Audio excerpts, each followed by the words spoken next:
Hi everybody, this is Akhmed Yakoob and today I am on the Shizzio Show. Let me tell you something, what we've discussed and announcements that we have made. You can't miss this one. Always remember, there's a defense for every offense, but there is no defense if you're going to miss this show. Let me tell you that much.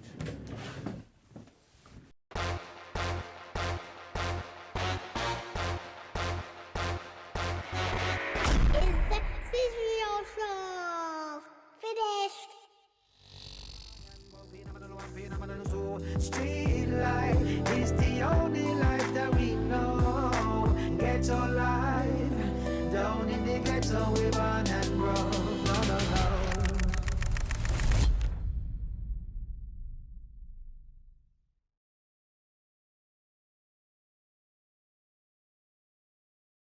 No. Okay, we are back. Another episode. Do we stop? Hell no. You know what happened? I was chilling, right, and I just heard this rumble of a vehicle outside. I look outside, it's X5, blacked out, yeah. Come like a scene of Reservoir Dogs, yeah. These men will come out in suits. There's about 4 or 5 men in here. Suits, bling watches and everything. But we love to see it. Birmingham is in the house. Mr. Akhmed, how are you, sir? I'm good, brother. How are you, man? Nice to see you, bro. Nice to see you too. First things first, there's a K in your name. So do we do Akhmed? Do we do it the proper way? Is the K in there? You know what I'm saying? Just a little soft one. Is it soft? Soft. Very soft. Ahmed. Thank you for coming. Do you want to shout out the people first? Because there's like, I think you could be up there with the most people in the studio, bro. Jazakallah for having me. I've got my brother Shakil Afsa Come on. in the house, my brother Kay in the house, and I've got Billy in the house. Everyone is dressed like superbly. It's either a wedding going on or there's a mafia hit going on. Something's happening, bro. Can you explain this? Or is this a mindset thing? We stay dressed to impress. Yeah. Can come across anyone. No, it's beautiful. I actually love to see it. Side note, man, I got bling watches. I'm seeing Frank Muller's hair, bro. You get me? Like, what's going on? Have man hit the crypto hit, bro? Nah, I never done crypto in my life. Did man buy on the dip, bro? Because I'm seeing some, you know what I'm saying, bro? What, look, him? don't think I don't see it, bro. I respect it, bro. Is this what's going on here, bro? We like to look after ourselves, man. Side note, I do love a Frank Muller. I do. Bro, I think it's a beautiful watch. Well, yeah, it's on your fucking wrist, bro. This one especially. Do you know what I mean? Thank you for coming. Do you know what I love about online and TikTok is I used to hate TikTok. I used to openly say I hated it. I would never go on this app. I hated it. But now, obviously, the tables have turned. It's no longer a dance app. You know what I'm saying? And there's some people you just can't avoid. You are one of them people. And I love to see it because when I'm on there, it's like, okay, I've seen this brother once, twice, 100 times, 1,000. And now when I'm constantly seeing the brother, I'm like, wow, like he's really doing his thing and it's a different lane, like a solicitor, a lawyer, whatever you want to call it. I don't really see that out there, but we're going to get to all of that. So firstly, congratulations. It's obviously paying well, you know what I'm saying, bro? Yeah. Where there's blame, there's a claim, and where there's what is it? There's a defense for every offense. There's a defense for every offense. I needed you in my life, bro, a few times, bro. How come? But don't worry, we're talking about that. Okay, cool. Born and bred, sir, Birmingham. Birmingham. Do you know what? I love Birmingham, you know, because I used to do music and the BBC Asian Network was up there and that was the only time I used to go there. I used to go there a lot, bro. The mailbox. Yeah, mailbox, yeah. I used to go there a lot. And then I'd like diversify because the Asian music scene is there in Birmingham. Like all of the Desi scene, the events. Yeah, it's quite popular. That's what I know it for. It's quite popular. Do you get what I mean? Can you break down Birmingham for us? Because people in London are a bit ignorant because we just think London is everything. Yeah, I'm going to be honest. We just seem to think the world is London and it's not the case. When you go to Birmingham, Manchester, really spend time there, you realise just what's going on in there. Just, you know, break it down, bro. Break it down. I'm breaking it down for him, bro. Birmingham's home, innit? Yeah. For us, Birmingham is everything. Yeah. But we do know other places exist, but they're not just as, you know, they're not as good as Birmingham. Of course. Yeah, Birmingham's home. I love it. Where in Birmingham are you from? Originally, Yeah. from a place called Aston. Well, I only know Aston because of the uni. Come on, man. No, Aston University, I've been yes. about. I've been about. Okay, cool. Yeah, and now I've just live on the outskirts of Birmingham. Okay, why is that? I've got kids in it. Okay, so if you have kids, you shouldn't really be in a city, Birmingham. Because there's a hell of a rough side to Birmingham. Can you just come in this way, please, brother? Look, I'll be honest with you. I mean, it's not safe in Birmingham, especially in the inner city areas for kids to be brought up. A 12-year-old kid was stabbed a couple of days ago in a park. Yeah. Unfortunately, passed away. Yeah. So these are the inner city areas of Birmingham, you see. That appears to be throughout this country, though. Yes. And it's very sad Knife now. crime is a epidemic now. It's bad. And it's really sad that things like this barely hit the news now. Do you get what I'm saying? It's like you hear about it and then the next day it was gone, whereas previously it'd be front cover or whatever and you would talk about it. Now it's just, stabbing, yeah. They don't care about our children. Yeah. That's what it is, man. When you say they, who's they? The establishment, yeah. the people who lead this country, the people who are trying to run this country, they're not doing a good job of it. Yeah. They don't care about our children, man. They just care about themselves. From my point of view, there's a lot of Asians in Birmingham. The community is probably the biggest that I've seen personally. I don't know, maybe it's just places I'm going to. I obviously don't know the whole I think picture. probably... but the sense of community. It's probably got the largest South Asian community in the whole of UK, I think. Yeah. Birmingham has it. I remember when Tariq Jahan lost his son, I was there covering the riots and that was like, I just remember it and just how the community came together. I'd never seen anything like that. It's something that I wouldn't have seen here. That's what I think Birmingham is different like that. I think Birmingham, the community does get together. Yes. They do get together and we've seen what happened. Of course, you probably don't know about it in detail, but we've seen what happened in my election. No, but we're going to get to all of this. I managed to get the community together. Yes. At short notice. Beautiful thing. And they all gathered up. Also in Birmingham, from my understanding, is the Black and Asian community are very cohesive. I probably more than I've seen anywhere. All communities, I think. Yeah, okay, fair enough. But just from what I've seen. Here, there's rivalry, I think. London, South, I don't know. I don't know, but in Birmingham, it's really nice to see. It appears like everyone's, I don't know, they're singing from the same hymn sheet, if that makes sense. Yeah. Everyone understands that. Was it rough for you growing up? It's okay, alhamdulillah. I mean, I had a good upbringing. I'm not going to say I was not looked after by my parents. I was well fed, alhamdulillah, but I grew up around crime. Yeah. So I knew that's something I don't want to do. I want to be on the other side. Have you got brothers and sisters?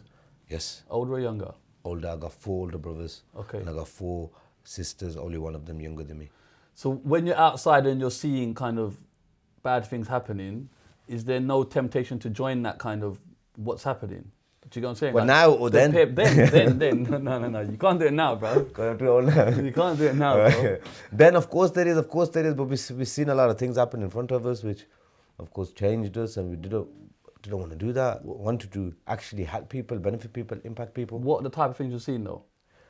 One of them was one of my best mates. He was convicted for attempted murder. He ended up serving 9 years in prison. We were only 16 at the time. Right. So he was like my very good friend. I work alongside him now. He's out now, totally rehabilitated, everything. But I thought that he was not guilty. I thought his legal team was no good, and if they had done a better job, he wouldn't have done those 9 years inside prison. Is that what got you into this kind of field? Yeah, law. Was that the turning point? That was like, yes, that was one of the main factors that wanted me to actually go out and help people who are in trouble with the law. So kind of prior to that, you had no indication this is what you wanted to do? I didn't know what to do. At that time, that's when I was 16. That's when I thought, I want to be a lawyer. Were your parents strict? Yes. I'm trying to get to the point of what made you go down the education. Because for me, I wasn't really trying to do that. But if I didn't, my dad would beat my ass. See. And you see the fear factor. It was similar. Yeah, my dad was very strict, but not strict in the way that he would tell me just study, but he would give me examples of his life without education. Him not having food, proper food for days back home in Kashmir, where we're from. Yep. Him wearing the same clothes when he came to Eid once. So what they used to do in Eid, on Eid, just wash their clothes. Yeah. You know. One story he told me, one Eid time, his mom, my grandma, put his clothes outside to wash. Wind just blew them away. So he had no clothes to wear on his day. So stories like that. But sometimes when we hear them stories as kind of youngsters, we still don't take them in because we just think, oh, I took them in, those you are know. stories, or that's what you man are doing. Yeah, I took them in, and I Do you know what I'm saying? tell the same stories to my kids. Yeah. And of course, they've got easy life. I had a very easy life. I'm not going to sit and complain. Our parents had hard lives. Yeah. Our parents had hard What did your lives. parents do for work? My dad was a milkman. When he came here, of course, he was working in factories. Then he got his own business. He was a milkman. He was very successful. Can you explain milkman? Because there's a lot of youth out there that don't have a clue what that word is anymore. By milkman, I don't mean... He's probably one of them, you get what I'm By saying? milkman, I don't mean moving whites or drugs or anything like that. Yeah. Milk, actual milk. It's true, it used Milk. to come to your house. It's mad when you think about it. It used to come door to door, isn't it? Back in the days.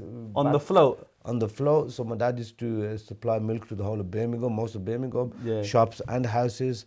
So that's why my dad did well in business, and he gave me that mindset of working hard. My dad used to work like 16, 17 hours a day at times, and just come home, sleep a couple of hours and go back. Yeah. I seen that when I grew up. So I wanted to be exactly like him.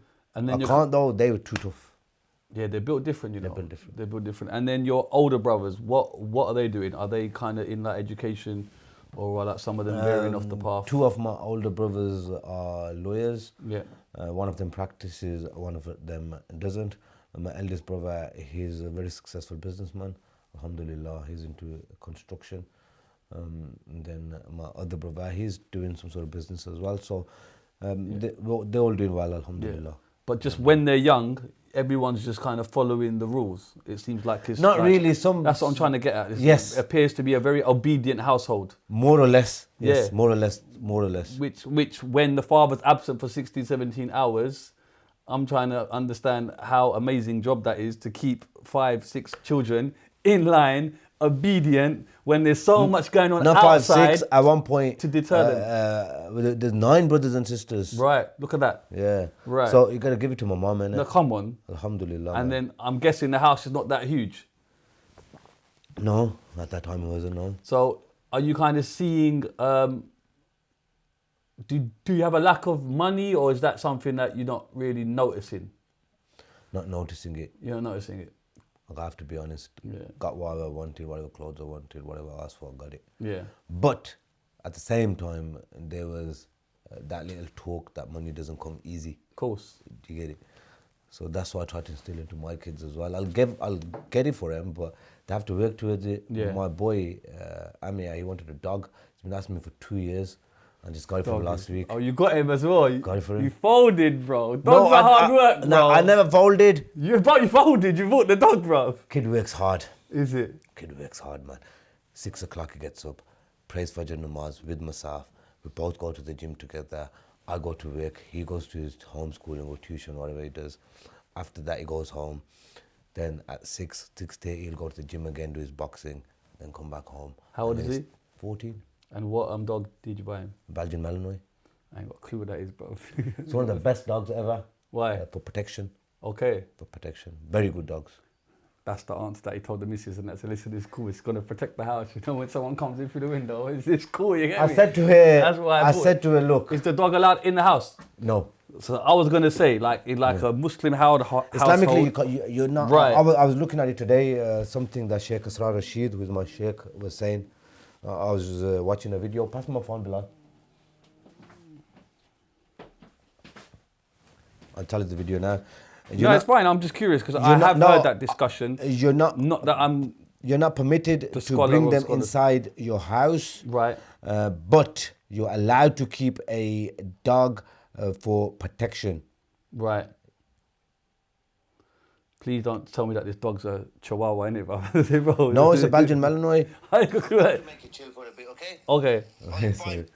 Sorry, I was just texting my son that. Where's it gone? So I was looking at this. They have this dog fighting in our village. So we're talking about villages. Dog. Right. Treat the dog. That's permissible. But what does the hadith warn against keeping the dog in the house? Yeah. Okay, no, that's fine. I'm just. No, curious. I just, because I was looking at that today. Yeah. Because we just bought the dog new, so I'm researching about it, and I sent my son that today. You know he's got acreage in it in the garden, innit? Because the dog don't need to come to the house. You know what I'm saying? Okay. Yeah. All right, cool. So in school you're studying. The family's straight and narrow. There's no, you know what I mean? Even no badness happening outside. In school, I'll be honest with you, I didn't study much. You didn't. Okay. Why? I was a naughty kid. Yeah. I was a naughty kid. It happens to all of us, bro.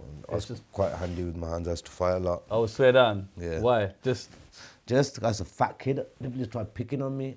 yeah. I just showed them what time You is. show them what time it is. From where? Primary school or secondary? Secondary, primary. Man, just getting busy in the playground. Yeah, and then I got kicked out. I got kicked out of school. What? Primary or secondary? Secondary. Primary, I got twice. I got just Fighting. fighting. And this is for bullying. Yeah, people try and bully me. Right, And because then you're a big guy. I used to be bigger. Right. And then... So hold on, where did that come in from? I'm going to stand up for myself. Is that just your brothers telling you? Or Nah, day one. I've just had that in me, man. Yeah. I would I'm not having it. not have any. You can't let anyone disrespect you. Yeah, I hear that. Even till this day, I wouldn't let anyone disrespect No, me. alright, cool, bro. let Man, me just be- putting that slide, bro. It's cool, fam. Everyone, relax, you man, chill. You get me? Okay, cool. So you're fighting in the playground, and then, so what are your parents saying then? My mum used to always hide it from my dad. I got kicked out of school in year 10, so my mum used to, bless her, Allah bless her. Yeah, she used to get me ready. Well, I used to put my own uniform on. And I used to go to my brother's shop. My brother used to have a shop. Right. Go there, walk there, and stay there till school time finishes. So your mum knew you'd been kicked out of school. I hid it from my dad. Hey, whoa, political movements. So she Hid it put for you whole in 1 year. uniform. She dress you up for uniform, and then send you out and you go to a shop and chill.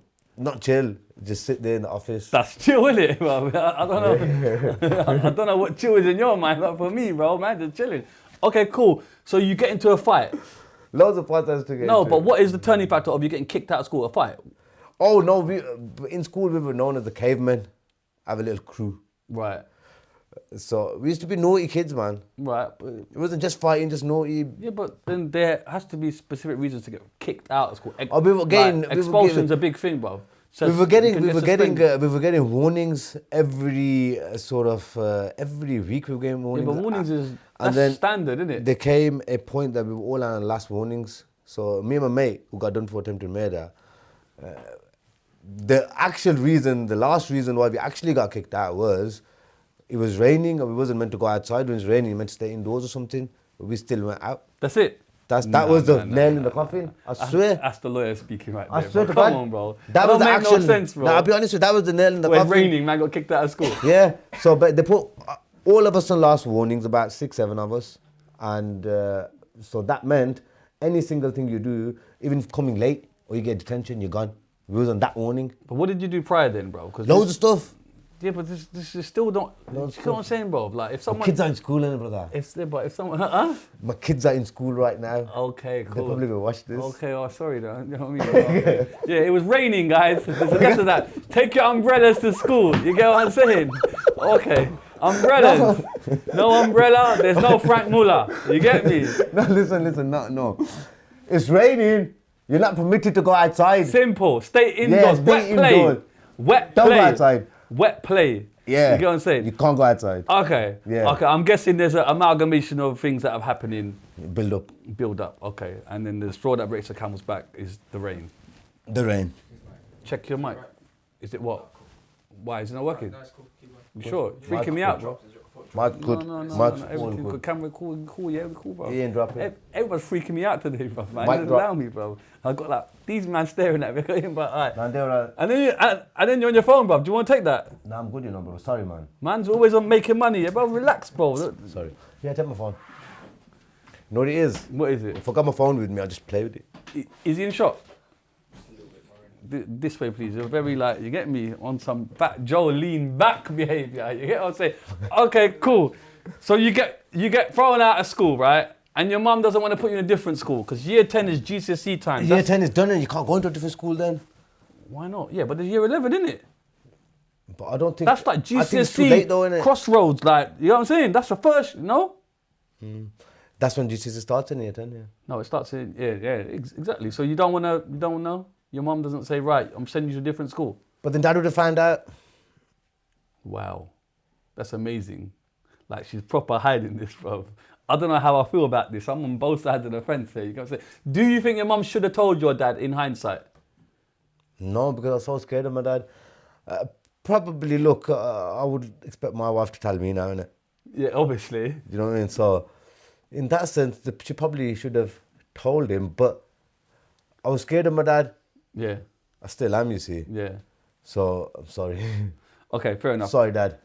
But It's cool. It worked out well in the end. it worked out You well. know what I'm saying? I went and did my GCSEs. I got 4 GCSEs. From where? But you just got kicked out of school. They allowed me to go back to do my GCSEs. Yeah. I know that one. Right. So you're kicked out, but you can come back and do your GCSEs. I did my GCSEs. So for 1 year, you're chilling. Doing what? Reading PlayStation? No, I was reading some books. GTA 4? No. Free? I was reading. San Andreas? I was reading revision books as well. Okay.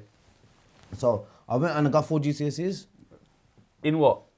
Maths, English, Science. That's amazing, bro. How did you do that, bro? I passed the exams. Okay, so you studied? A little, yeah. Okay, a little, man. A little, bro. Bro, there's like chapters of this story that I'm not going to get, but it's cool. I understand. All right, cool. He's smiling, bro. I know. I studied just before my exams. I'm not going to lie. I studied Yeah. just before my exams. Yeah, I get that. I'm like that. I get information, I can just retain it. It's just strange. Okay, cool. Sixth form then? College. Yeah. To study what? Applied business or something like that. I started off the first year in college doing accounting. Right.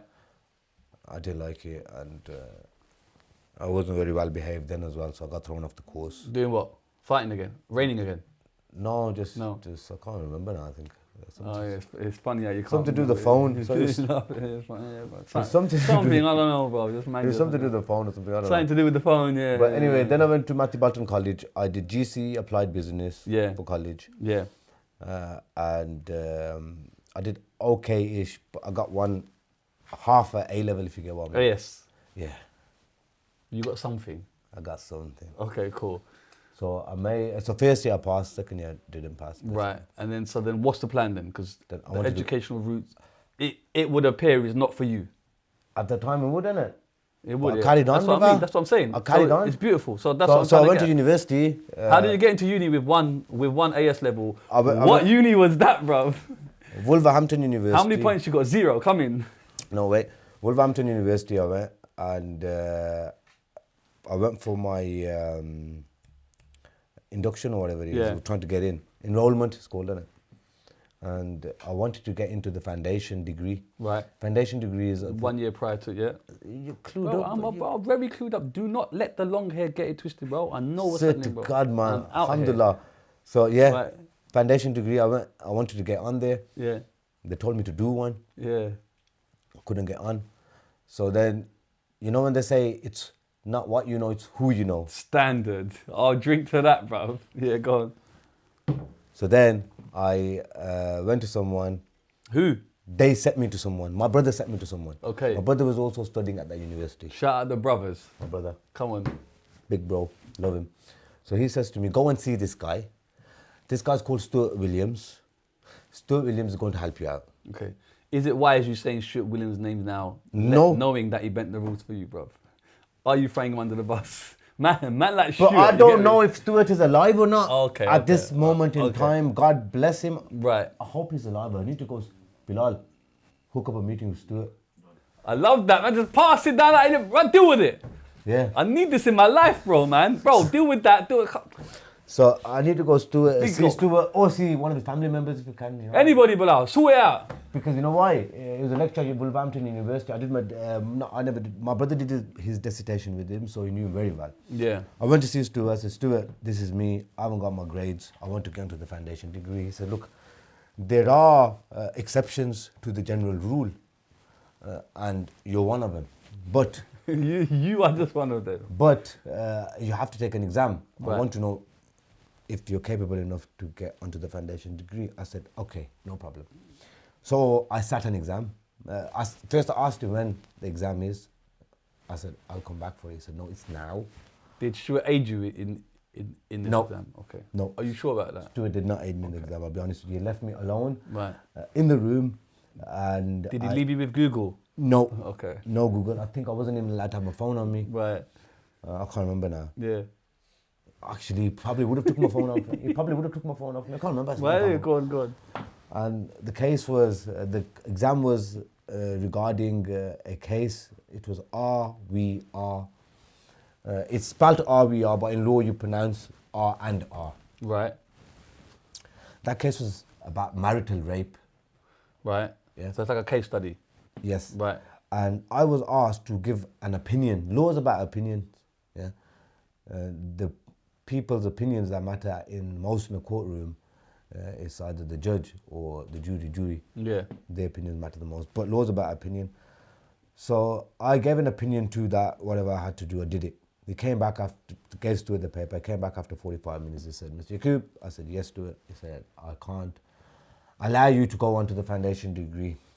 I said, okay. He said, I'm putting you in the first year, innit? I know, bro. So I know this shit, bro. LLB. Don't question me. LLB, you know, my guy. Man said you're in 1 year, forget it. In. Why? So, what I did did you good. write though? Yeah, but what did you write, bro? Can't remember. Is it? You just blagged it? Yeah. Kind of. Opinion. Yeah, come on. Opinion. Man. You get me?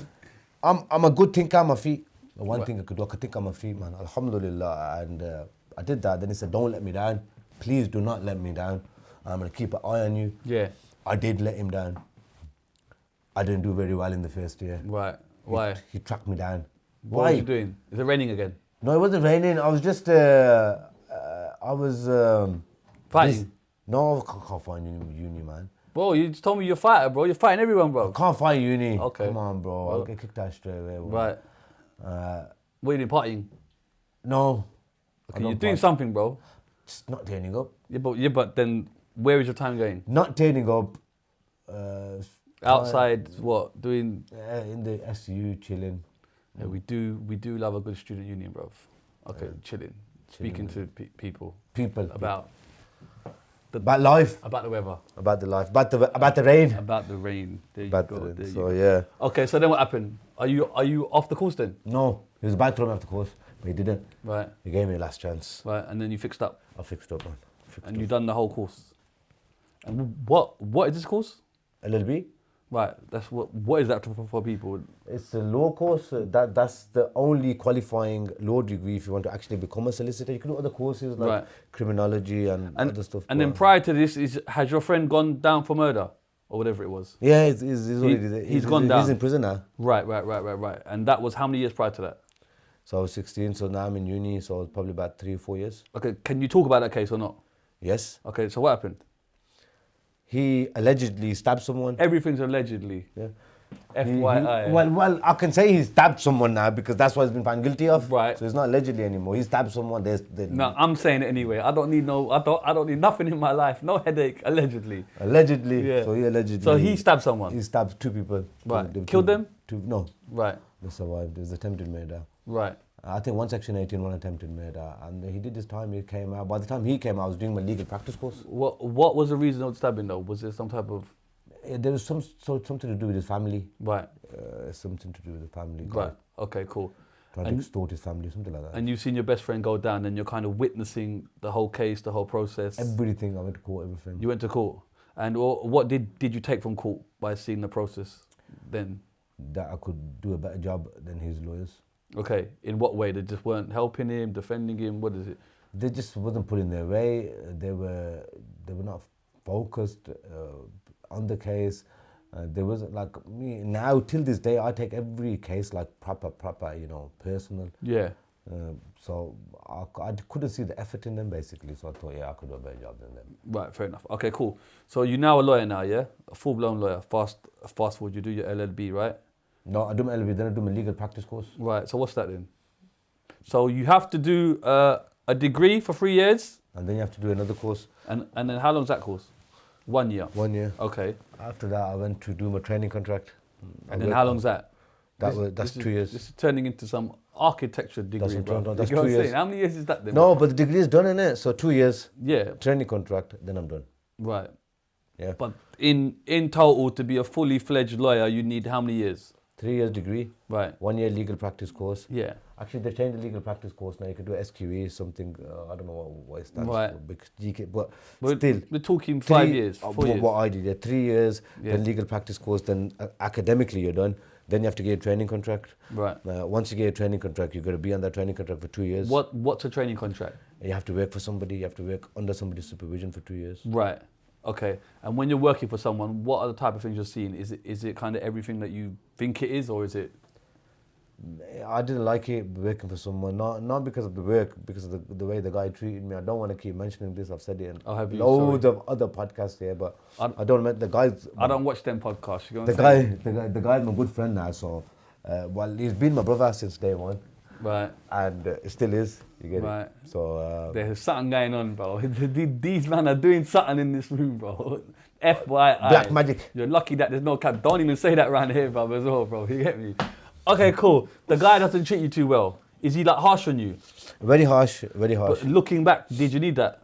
I needed that more. That's what woke me up. That woke me up in life. Do you know what I'm saying? That woke me up. Right. Okay. What type of cases are you seeing? Because Because law is such a huge. Now. No, then like. then when criminal you were- cases, criminal. But Not too much. It wasn't very. What does that busy. entail? So my first attempted murder was there. So my first murder case I saw there. But that's what I mean. These are big things, bro. Big- You're just big throwing thing. them away like it's nothing, bro. Like Big murder's a thing, big thing. Big thing. So I represented a guy first for a twuck, stolen vehicle or something. And I get a phone call a week later. That same guy's got picked up for murder.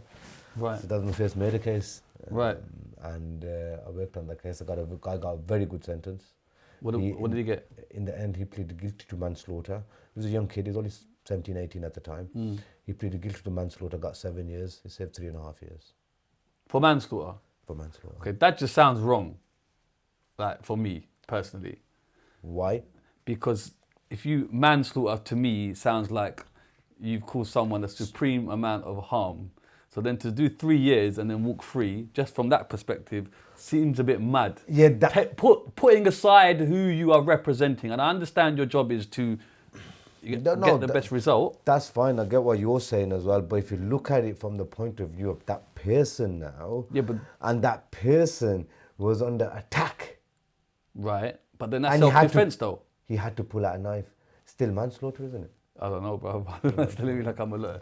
Okay, fair enough. Okay, cool. So you work under this guy that you don't really like, and then what happens? Is this Joking like that. FYI? Is this guy in the room, bro? He's not in the room. Because the way man's looking But at certain people. he's a good brother. It's not. Yeah, no doubt. No, I But you don't don't like him. I innit? love We him. can like everyone. No, I love him. I love him. However, I love him. I just didn't like the way he was behaving at the that's what time. I'm- exactly. So Yeah, come on. yeah. Oh, you have to call it how you call it. Yeah, it's true though. So after you leave the guy that you love to work with, Yeah. right? What you thought I'm gonna start my own thing? Yes. Yeah. I couldn't, because you have to be a certain level of qualification to start your own thing at the time. Right. So what level do you have to? I be? left there prematurely a bit before I. That's because you loved him so much. You Yeah. just wanted to. Yeah. Then I met a man called Maurice Andrews. Right. Yeah. And I went into his firm and I said, I want a job. Right. Yeah. Is this a big firm? Is it a known firm? This is the biggest and the best firm in the UK now. Okay, but then is it? Then it's not. Well, it's just a small. Is it just a small It's a firm? firm that's about to close down. Old man, 70-year-old running it, 68-year-old. Okay, so why did you pick that firm? I picked that firm because I really liked the building. It's a big, massive Victorian building. Right. And I tell you what the connection was. I used to go to that building while I was working at the other firm. Right. I used to go to that building to drop off their DX. Do you know what DX is? No. Document exchange. Right. It's another service that provides a similar service to Royal Mail. Right. But it's a lot more secure and you have a host. And you have to sign for paperwork. Right? No, you have a host where some local businesses or offices will go and put their mail, and a driver will come, a delivery driver or pickup driver will come and take that mail and distribute it. So Maurice Andrews, that building, it was a law firm, and along with being the host for the DX for that local area. Right. I think the number was DX24961, Handsworth. I'm going to take your word for that. Yeah. Right. So you like the building? That's it. I liked the building, and I thought to myself, I would love to be working In this building? In this building one day. Okay. That's why I say the power of manifestation. Okay. If you thought about it and you're brave enough to say, you can get it done. Alhamdulillah. So I thought to myself, I want to work here. So that was then that time. Right. So once I've packed up from where I was working, I walked into Morris Andrews. I met Morris. And said, what? I want a job. I said, I want a job. Morris says, I'm winding down. I don't want any workers. I'm looking to retire soon. Man, I won't have no money to pay you. I said, Morris, I'm here to learn, not earn. Learn, not earn. Come on. Spit in the bar. Sorry. So- Gas me. So I started working for him. For what? Free? Free, as a consultant. So what I said, I will bring my own work in, you'd have to pay me. If I bring any work for you, then you give me a little fee share. Right. Which wasn't much at the time. Right. Yeah. So I started working for Morris in 2014, just at the end of 2014. Started working for him, build a relationship with Morris. In 2016, me and Morris sat together. I said to him, you know, Morris, you were saying you want to retire. Sell me your firm. Okay. And that's when the rise of Morris Andrews began. Oh, what? Is that yours? Yes. Okay. Come on. How much you buy it for? He's direct guy, innit? What? You want to know, innit? This Okay, is, okay. We want to know the I'm not gonna details. tell- I'm not- In those days, innit? It's cool, bro. The taxman don't watch this. They do. They do watch it. It was a substantial amount of money at the time. Okay. Yeah. Why buy that firm when you can just start your own? When he's not really bringing anything to the table. It's you that's bringing stuff to the table. Because he had a very good reputation. And the problem I had was I needed 3 years experience in order to open my own firm. I thought to myself, I'm going to have guidance from someone who's been in the game since 1987, Yeah. before I was born. Yeah. Sorry, the firm had been open since 1987. He had been qualified way before I was born. Yeah. So I got experience. I'll have advantage of having that experience Right. with me. And also, I seen that he had a very good reputation Right. locally. So I knew I had to just build on it. With me, I had to start from scratch and build. But I thought if I bank on Morris's name, Right. which I did, it paid off. What type of things is he actually teaching you? Is there like anything significant you like? Morris was a lawyer, a very good lawyer, but he wasn't a good businessman. And he won't mind me saying this. So I say to him till this day, I meet him. Right. He wasn't a good businessman, but he's a very good, exceptional lawyer. Yeah. Exceptional lawyer. I do love how I asked you how much you bought it for, and we've gone somewhere completely different, and yet we haven't circled back round to how much you buy it for, bro. I'm a politician. isn't Man, he's trying it, bro. I? I'm a politician, but substantial sum. What does that mean, bro? Okay, did you buy the whole thing then, or did you give him a cut, like a little slice still? Everything. You bought it all and said, Morris, goodbye. I didn't say Morris goodbye though, innit, because he still had to iron out a lot of old work. He had to still, literally, me and Morris have, I think it was last month that I gave him the last sort of, I owed him. Also, did the name help? Because it sounds like a traditional English name. So does that help with people? You know how people have their own things about certain names. If you're called Akhmed Yakoob, for example, it might not. Do you get what I'm saying? Well, you know how people think, innit? Well, now the I don't know name... about Birmingham, but in here, in like London. Yeah, of course. A nice French name, isn't it? Maurice Andrews. Right. And see, look, Akhmed Yakoob is South now, is a brand now. Of course it is, but it's but evolved, back then- 100%. I'm talking about then. Back then, I took keep the name, and that was one of my agreements with Morris. I'm going to keep the name, and I said to Morris, that name is going to ring bells everywhere in the United Kingdom, and it is, alhamdulillah. Yeah. Okay, cool. So what kind of cases are you taking on then, now that you're there? Loads. Yeah. Murder, manslaughter. Do they come in terrorism? vast? Drugs. Like, are they coming in? So then I presume you have to expand then. You can't just handle this by yourself. No, I've got a very strong team. Yeah. A very, very strong team. 20-member team we have. Okay, but then when they're all kind of coming in, like the murders. Oh, at that time. Yeah. You're talking back. Sorry. You're right. Back then, so when I first started, I had to get a loan, obviously, to pay Morris. How much was the loan? I'm joking. Go on. 50 grand. Go on. The loan was 50 And grand. the rest, mate. Yeah, go on. And that was the deposit. So then, I'll be honest with you, brother, I shook hands with Morris and I didn't have a single penny. I shook hands, I said, yes, this is our agreement. It took me 10 months to reach that agreement. First, it started off with a very high figure, which I thought I couldn't contemplate. So when I finally reached an agreement, I shook his hand and I walked out of the room. I did not have a single penny. I took out my phone book and I started making phone calls. Alhamdulillah. Yeah. I've got a very strong network of people that helped me at the time. Who helped you? Him or him? Alhamdulillah. But these brothers have been around and they helped me, Yeah.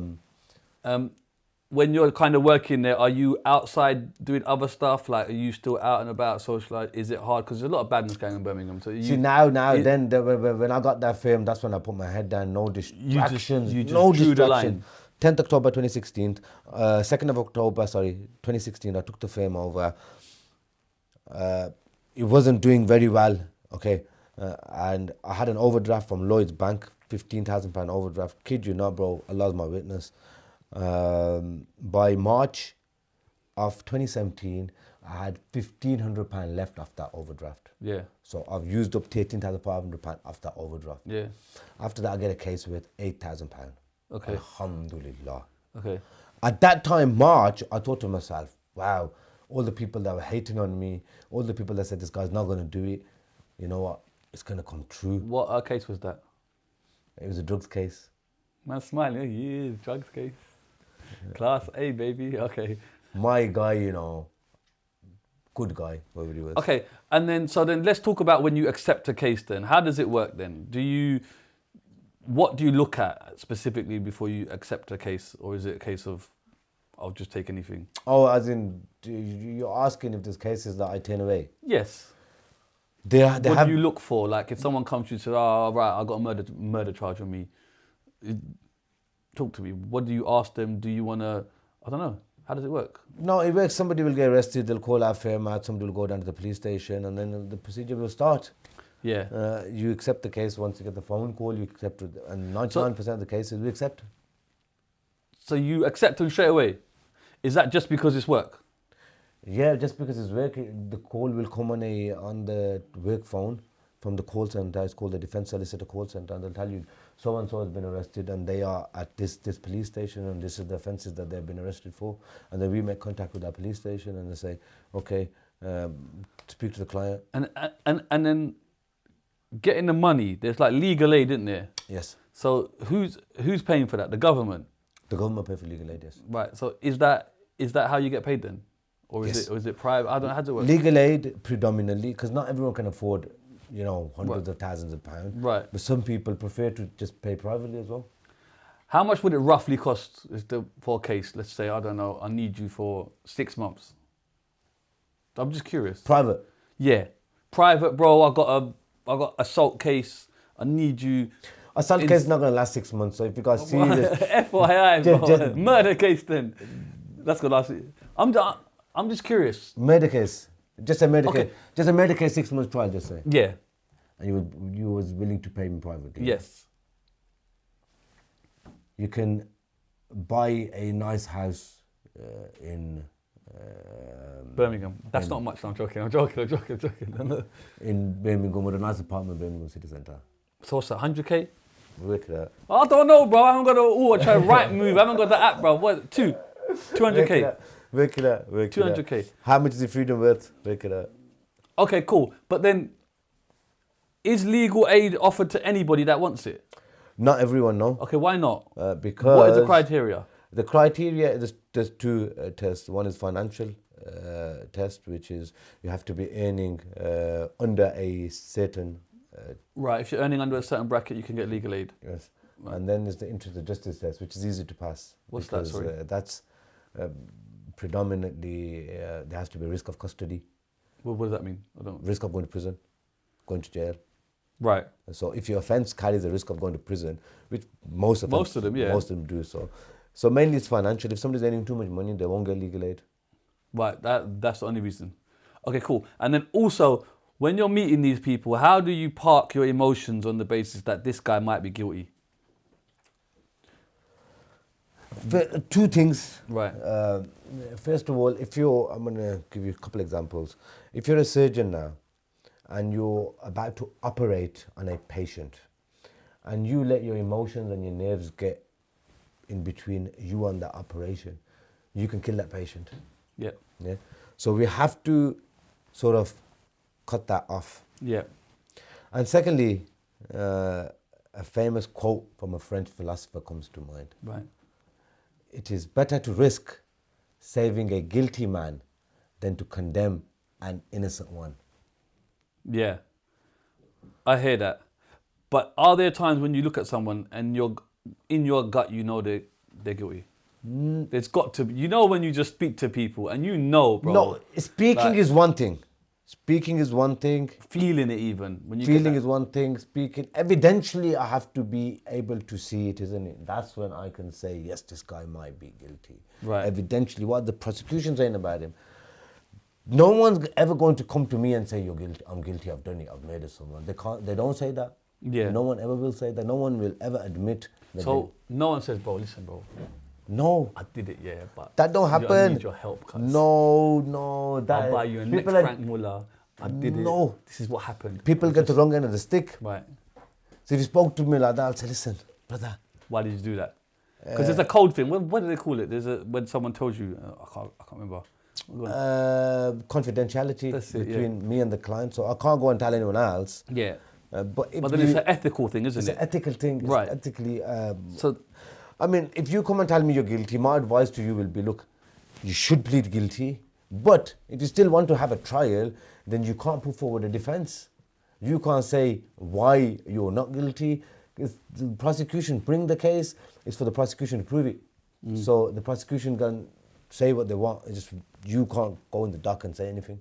Yeah. So if the prosecution failed to prove the case, it will still be found not guilty, even if you admit it to me. But there's still that thing in your head where you have to detach that kind of emotion and just be like quite rigid with it. You have to, otherwise you're not going Yeah, to but that's what I'm saying. perform. But where does that come from? Because that's Experience, I think. That's almost taking your brain out and being someone else. Experience, I think. You just you get conditioned over the years. If you get nerves, I won't be able to provide 100% service then. So then you got to be a bit heartless then, don't you? Really? Because I wouldn't call it heartless. but you know what I mean. Yeah, you can't. Ruthless. Yes, and you can't let your conscience get in the way. Yeah. So But yeah. conscience is a big thing though, and that's just time that where you just manage to just put that. Look, when I first started this profession, and my first person who got a big sentence, I couldn't sleep that night Right. because I thought to myself, wow, I could have done something better. Then you just get accustomed to it after a bit, you know. Yeah. And what are some of the standout cases for you? Some of my best cases. Yeah. My favourite case is in 2018 when there was 9 people up for a conspiracy to possess a firearm with intent to endanger life. My client originally was arrested for a conspiracy to murder, later charged for a conspiracy to possess firearm with intent to endanger life. I promised my client that I'll get him bail within 20 days. It took 21 days. I got him bail and he was out on bail. He was the only one out of the 9 to be on bail and then the only one out of the 9 to get found not guilty. And I worked very hard on that case. And if I hadn't worked hard on that case, that guy would be in prison like his co-defendants. And on that case, what stood out for me was that I kept requesting my client's phone report, phone download, because the prosecution had saved bits of it on the system. So I said, I need to look at it all because I need to contextualize it. I need to check for accuracy. The trial's now on a Monday. The prosecution saved this to me on Thursday. And I can't remember the top of my head now, but there was thousands of pages on there. And they would have thought that this guy's not going to look through all of this in a couple of days and be ready for trial on Monday. You did that, innit? I got on that, phoned my client. I said, I got your phone download, come in. I said, what are you doing? It was like 8 o'clock in the evening. I said, what are you doing? I'm looking at your phone download, get to the office, phoned a few of my staff. I said, you need to get to the office, made copies of it, got everyone on the computers. I said, go through this phone download. I found the ACE card. Yeah. The ACE card was Come like a movie, man found it. WhatsApp communication in a WhatsApp group. It's called football group. They all play football together. Saying pitch waterlogged, no football today. And that was on the same day when my client was alleged to have carried out a recce, scope at the property of the hit, of the shooting. So I said to him, hold on, you had football planned that day? He goes, oh yeah, I did. I said, the pitch was waterlogged. So normally you would have been in football, wouldn't you? If you didn't go with this guy. So hadn't the pitch been waterlogged, Yeah. you would have been at football, innit? He said, yes. So why'd you go with this guy? He said, I remember now, it's coming back to me. Pitch was waterlogged. I couldn't go to play football. I found this guy. I said to him, I need some cannabis to smoke. So this guy come along and he said, okay, in order for me to give you cannabis, you're going to go for a little drive with me. Went over to the house to do the scope out for the shooting. That's when the police saw him and stuff. And that was his explanation. And we found out from the phone. Right. That was his explanation. And we also found out that on that same night, he had football planned, as in watching football, with his nephew. So where's the killer mindset? That's what we managed to establish from that phone. There's a lot of things that he couldn't remember. It's a few years ago, the incident. So with that phone, that brother got acquittal, alhamdulillah. And he got found not guilty. That case stands out. Side note, if your phone is taken, can they access anything they want from your phone in 2025? Any single thing they want. Anything. If you Anything. if you deleted a message, if you deleted something. See, when you delete messages, it's a bit different. A phone is like a computer. So if you delete a message, you'll go into the recycle bin. Yeah. Okay? And it'll stay in the recycle bin till there's no memory left in your phone. Right, so it will just stay on there. Yeah. But when the phone slowly starts running out of memory, it'll start deleting itself permanently out of there. So it's like a computer. When you delete something from a computer, it goes through the recycle bin. But overall, if your phone, if you blank something, it's still there. It's still there. And they can access They it. can get into it. Mark Zuckerberg made a statement a couple of days ago that if the CIA want to go through your WhatsApp messages, they can. So if the CIA can do it, I'm sure the UK government can do the same. I'm just curious if you've seen cases. What is your take on the justice system? Is it flawed? The UK justice system? Yes. I have seen innocent people go to prison who I genuinely feel that were innocent. I feel that the UK justice system is the best in the world. Right. Because you're judged by members of the public. Right. Who are upstanding members of the community, who have no previous convictions, and who judge the case based on the evidence in front of them. In other countries, you have judges who know the law, who can look, who generally be biased towards defendants, and they're more prosecution-minded. So I think the UK justice system is probably the best system in the world. I say that because I was on trial for 12 weeks, right? Crown And you Court. got off. I did, but I didn't do anything. You got found not guilty. Yes, but I saw so many flaws in there of just, you know, that the way... But flaws, do you mean prosecution mistakes, contradictions? No, just flaws in the system. It's like there was a chance I could go down. I actually thought at some point, I'm gonna go down here. Just what's being told in this room. Like, it's mad. I'm standing there, I'm sitting there thinking, what? Like, do you get what I'm saying? I get what you mean. So you can walk into a conspiracy. You can walk into a conspiracy without knowing it. What does that mean?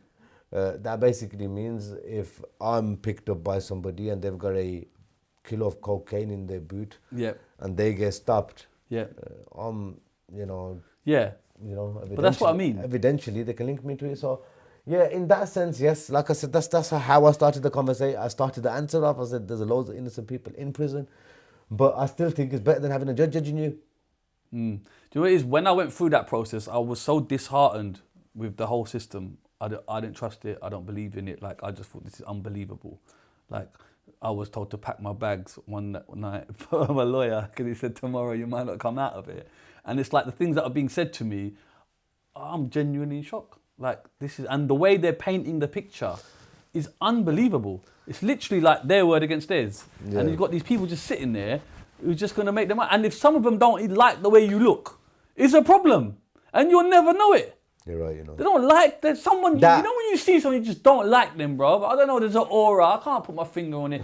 Did he do it, did he not? He looks like a wrong and fuck him. They're all the same. But it happens. It happened. And it's like, these are just, like, it's great that they just call the public, But in essence, your life is on the line with strangers I had somebody who are just judging you on what they see. They might not even like your parents, bro. Bro, he's got long hair. Look at me. He looks like a hooligan, bro. He looks like wrong, and yeah, man, he did it. Like, it's mad. But that happens, right? That happens. I mean, I was speaking to someone yesterday, day before yesterday, and they said that there was serious racism on a trial once from jury members, where 9 of them were on one side and there was 3 Asians on one side, and they said all these packets are the same. Who said that? All. Some of the jury members. They never said that to the courtroom. Then that one person came out and told the judge that this was happening. They had to stop the whole trial.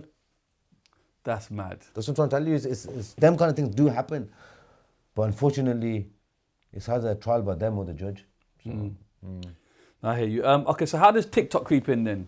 Because in my life, yeah, man, like you start doing this TikTok. during COVID, I thought to myself, there's a lot of people clowning around, Right. and getting mad views. So COVID, you obviously closed down. The office That is furlough closed. money's coming in. Shout out Rishi. Nah, Come I on. never took no furlough, Come but on, bro. check You the gotta take record. that 50K, HMRC, go check the records. Come on, bro. Not Little one 50 fail- light. A light not 50. one furlough payment. I like 50, you get me? Not one furlough payment. Can check Okay. it. Straight. Right, so We in. COVID happens. You're chilling at home. Don't know Chilling what's at happening. home, The don't know world's what's closed. going- All courts yeah. are closed, I presume. Everyone's going mad. Everyone's on their phones. I thought to myself, you know what? Let's start making videos. Right. My first videos are motivational ones. People start liking them. What, And like then saying what are you doing? Just saying, you know, saying to people, behave yourself, go focus, pray namaz, pray salah, Right. go to the gym, you know, look after your parents, work hard, Yeah. stuff like that. right. And you know, And it does well. it does well. Straight away. Straight away. Okay. Like within a week or two, I start getting views. Do you know there's people that I've spoken to here? It seems like COVID was the golden era to blow on TikTok, bro. And I missed it, fam. I'd have 1 million followers by now, bro. But I would have had there's a lot 10 of million people- followers by now, but I've been shadow banned and so many of my accounts keep getting banned. Okay, shadow ban. We'll talk about that definitely. But it does appear like there was a golden era if you just joined that COVID time. Yeah. I don't know if whether or not people were just at home doing nothing, or whether or not they were trying to just transition away from the dance app and just pushing more people. yeah. But you're just doing that, and it's just doing well. Yeah, doing well, yeah. So how do you expand that? Are people telling you, bro, just keep it up, or is it your People tell own? me just keep it up, you're doing well, and then all of a sudden I start doing low videos and they start doing very well. And then I start posting my results on there. What do you mean your results? My results start getting caught. Right. I still continue to do that. Right. And they start getting mad views. Then I start getting clients after they got found not guilty sitting next to me and saying, look, this man got found not guilty, this innocent man, and all of that stuff. And I just blew up, alhamdulillah. But it's amazing that, I don't know, you seem to be like the only one doing it. You've just found your niche. No, there's a Name. few people doing it now. They've copied Is it it, now. is it? Yeah, there's Pagans, bro. We But don't- let them copy, but that's the but they ain't got the swag. imitation. They ain't got the 3-piece suit. Imitation They is ain't the got best the form of mullah. flattery. You get me? But yeah, does that annoy you then when people are trying to No, it makes me proud of myself. really? Makes me proud of myself. But they're trying to eat at your table, bro. Come on, man. There's plenty there for everyone to eat. Yeah? Plenty. Bring me in then, bro. We don't need to pull each other's legs to eat. And then ideas, where are you getting them from? Because I was watching some of your videos, they've done really well. They're Loads running of people, like people around me, in my own mind, when I read something. And then your slogan, is that just a See, my natural? slogan just came naturally. Yeah. Naturally, I just said it at the end of one of my videos and everyone liked it and it just kept it. And you're seeing an increment in kind of views and then people joining the firm, like clients? Clients. There's a direct correlation between... Definitely. I mean, look, you have to be noticed to, to get any sort of business. Any business you do, you have to be noticed. If people see you, they're going to come and visit you. They're going to come and buy your stock or your service. But it's good that you understand the power of like social media advertisement, which then transitions into them coming to you for business. Exactly. Yeah. Whereas a lot of people, they don't really understand that dynamic. Exactly. A lot of people were contacting me and saying, when I first started, I didn't know what I was doing with social media. They're saying, you should do this, you should do that. I just kept doing the same thing every single day. Yeah. And it was good, man. And then I see you ran for, is it mayor you ran for? What did, yeah? I'm the people's mayor. Explain, come on, we love that. Brumtown mayor. Explain the thought process of that firstly. That basically happened because other politicians, I thought to myself, they are, I was going to say something very bad there. Say but it, brother. Let they're it out, good baby. for nothing. Right. Our politicians are good for nothing. Right. And when the whole Gaza situation kicked off, I thought to myself, nobody's saying anything. Yeah. Especially the people of the Labour Party, they're not saying anything. These are the people we've been voting for, our families have been voting for years. Yeah. And they're just silent about it, and we want them to say something. So the people who've given you the votes and put you in power, you're not listening to them, but you're listening to your masters like you're some dogs. Hold on, I'm going to challenge your seats now. So I thought to myself, first I made an announcement, I'm going to stand for the general elections. I didn't know about the mayoral election at the time. Somebody came to my office and said, what do you think about standing for the mayoral election? I said, what is it about? Checked, you need quite a lot of votes for that. It's 7 boroughs, you see. And I went for it. And I did very well. Just to interrupt, anyone can enter for this. It's open for. How does it work? Is there anybody can run an election? There's no strict criteria, but what you need is signatures from residents. Right. So certain signatures from that area, certain signatures from that area. You need that, and then you have to give a deposit. For the mayoral election, is quite a big deposit. How much is it? £5,000. That's light work for you, bro. Day's work, innit, fam? Anyway, sorry. Allegedly. Sorry, it's a lot. Right, go on. And it's a lot of money, so you have to give that. Do you get it back? Yeah, you have to get 10% of the votes casted, and then you get it back here. Okay. Okay, cool. Some people lose their deposits. That's how what they do. Yeah. Right, so you joined the mayoral... I joined the mayoral campaign. It says the election is now... just say the election is in May of this year, just say.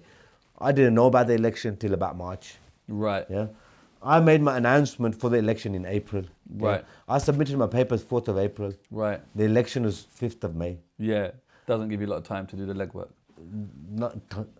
No time out. 4 weeks it gave me. Right. And we went there with the help of a lot of brothers. One of my brothers here, Shakil Afsa, helped me, a lot. He's a celebrity in Birmingham, a big man for the community. He's a big asset for us. He's been on the front line since 2019. God bless him. Come on. May Allah preserve him. Come on. Sorry. And we are looking to, change Birmingham politics. Yeah. So now we've stepped into the mayoral race, and there's 6 candidates. I came 3rd with 70,000 votes. I beat the Green Party. I beat the Reform Party. I beat the Liberal Democrats. Tories beat me, and the Labour Party beat me. Labour Party were destined to win. They were predicted to win by 100,000 votes. They won by 1,500. Right. How do you take the news that you came 3rd? Is it glass half full? Look at what we've achieved, or is it I failed? I haven't won. Whoa! Look at what we achieved, because we went from a standing cold start to boom. Yeah. Being 3 political parties who spent millions on their campaigns. And this is a newcomer in politics, never done politics in their life. And then to shake the establishment to that level, they thought that they were going to win the election by over 100,000 majority. They won by 1,500 because of me. 70,000 votes is astronomical. That is amazing. What do you do then? Do you go again? How does it work? So then that was good. So then I thought to myself, let's take a little break now. I want to take a little break. But why? The fire's burning, bro. The people are onto you. You got 70,000 votes. I wanted to go to Kashmir for a bit and just spend some time there. But I booked my ticket, and then all of a sudden, because Rishi Sunak at the time said he's not going to announce a summer election at the time. At the time he said it. But a week later he announces it, a snap election in July. Now I can't go nowhere again. I'm back, I'm stuck, so I start campaigning again. Now we've got 7 weeks to the election, to the general election. So I did the election. I took on the Justice Secretary that we have now. And I was very close to unseating. I was very close to unseating. I came 2nd. I was about 3,000 votes off. But it is what it is, man. So are you still firm on carrying on that path of politics? Oh, well, I make this announcement now on Shizzio's podcast. Oh my God, exclusive. Stand back. First and foremost, we have launched the Independent Candidate Alliance. My brother Shakil, come here. Oh my God. Come. Man saying no. Come. Hey, I love it. I'm all for it. Come on. Shakila, jaldi kar yaar. Come on. Have you got him? Put me on the spot, There's no seat. Is he on there? Yeah. So this is my brother Shakil Afsa. We have launched the Independent Candidate Alliance. We have launched it because the people need it. Yes. The people need it. The people are fed up of being misrepresented by the people that are meant to represent them. But now, pop the non-alcoholic champagne, you mad. now we are coming for Birmingham City Council, and inshallah, with the will of Allah, we will take control of Birmingham City Council. Right, so what is this, a party then? So It's an alliance. I just got caught up in the vibes, so I wasn't listening. It's a, yeah. Right, what does It's that an mean, alliance. alliance? What does that mean? It's an alliance of independent candidates. What does that mean? Like-minded people. Right, you're independent, he's independent, you're now joined to form... We're joining. Right. We're basically... Was this gentleman in the running prior? yes, he stood for election as well. So you guys were against each other? No, not against. We were in different areas, and we were just doing our own thing. Me and him been supporting each other from day one. Right, with right, a lot right. of other candidates. So now what we've done is we've all gone under one umbrella, and now what we're doing is for the 2026. Come like the Avengers. So now what we're going to do is for the 2026 local council, full council elections, what we're going to do is we're going to put up 101, just over 100 candidates in Birmingham against each of the councillors that are already there now. And that's going to happen in May 2026. So who's the leader of this party? Not to Me. start a fight. You get what I'm saying? There's two. Okay. You're looking at him now. Aye. And then you have the General Secretary there, Mr. Shakil Afsar. Okay. So you're in charge of this party, and every single 100 candidates, they're going to have someone against them Yes. that represents your party. Yes, inshallah. Okay. And if you With the will win, of Allah. if you win, what happens? If we win, then we control Birmingham's council, which means we properly use the £3 billion funding that they get annually, isn't it? We properly use that, and we Properly don't use that. No, I'm joking. I'm joking. No, let me tell you something. Let me tell you something as well. Let me tell you something. No, I'm joking. When I stood for both my elections, Yeah. guess what my first policy was? What? I'm not taking a salary. Okay. That's my first policy. Okay. Because I said I don't need it. Why don't you need it? I don't need it. But then would you not stop your work for the lawyer firm to do this? Because you surely can't manage both. I'm good.